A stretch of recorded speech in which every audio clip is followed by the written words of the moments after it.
Have you ever wondered what happens when a business contract just doesn't mention the problem you're having? And then you look up the law and it's silent too. You might think you've hit a dead end, but it turns out there's a very specific roadmap that judges have to follow. So let's dive into the hierarchy of law.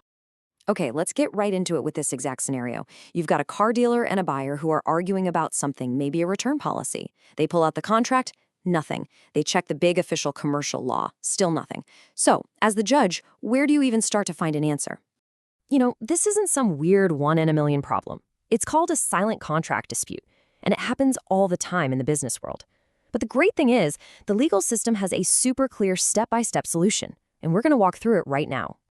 So let's really put ourselves in the judge's shoes for a second. You've got these two parties in front of you, you've got no clear rule in the contract, nothing in the law books. It feels like you're trying to navigate without a map. Which way do you turn first? Now, your first instinct, and it's a totally logical one, might be to look at what other judges did in similar situations, right? You look at past cases or what we call judicial precedents. It just makes sense to see what's been done before. But is it actually the right first move? Well, the answer is a hard no. If you jump straight to past cases, you're actually skipping some really important non-negotiable steps. The law sets up a very strict, mandatory hierarchy that a judge is legally forced to follow. There's no getting around it. And that brings us to the absolute heart of this whole thing, this mandatory hierarchy. Think of it like a 3-step rule book that a judge has to follow in order before they can even think about looking anywhere else. So here they are, the 3 official mandatory sources. Step 1, the judge has to check the commercial legislation. If there's nothing there, they move to step 2, commercial custom. And only if that's a dead end do they finally go to step 3, the provisions of civil law. Now, the most important thing to get here is that this is not a list of suggestions. It's not a buffet where the judge can pick what they like.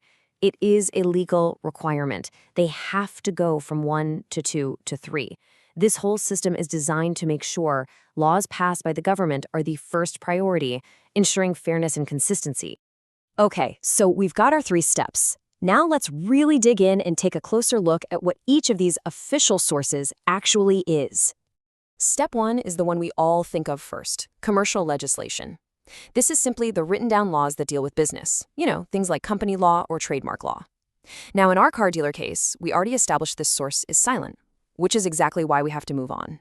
And that brings us to step 2, commercial custom. Now, this is where things get really interesting, because this isn't a written law. This is like the unwritten rule of the game for a particular industry. It's a practice that's been followed so consistently for so long that it's basically become a binding rule among merchants. Okay, but what happens when you have a conflict? For instance, let's say there's a general custom for how all businesses in a country handle returns, but then there's a totally different, very specific custom that only car dealers follow. Which one wins? Which one does the judge use?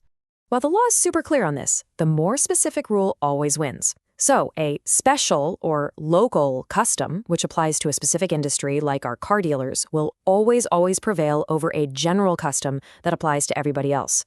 Specificity is the name of the game here. And this quote just nails it. The law basically says, hey, we get that certain industries have their own unique way of doing things, and it gives those unique traditions real legal power over the broader, more general rules. So what happens if the search comes up empty yet again? There's no written commercial law, and there's no established custom to be found, special or general. Only then, and I mean only then, does the judge move to the final mandatory source, the civil law. Think of this as the ultimate legal safety net for private disputes. All right, so we've gone through the 3 mandatory steps, but what about all those past court cases and expert opinions we talked about at the very beginning? Where do they fit into all this? Well, they're not the stars of the show. They're more like the supporting cast. And it's a totally fair question. I mean, if a judge can't look at them first, and they don't even have to follow them, what's the point? Are they useless? Nope, not at all. They just play a very different, but still very important role. They're called persuasive sources, and that's exactly what they do. They persuade. A judge can look at a past ruling or read what a legal expert has written to help them understand a tricky issue or to help form their opinion. But, and this is the big difference, they are not obliged to follow that advice. It's guidance, not a command.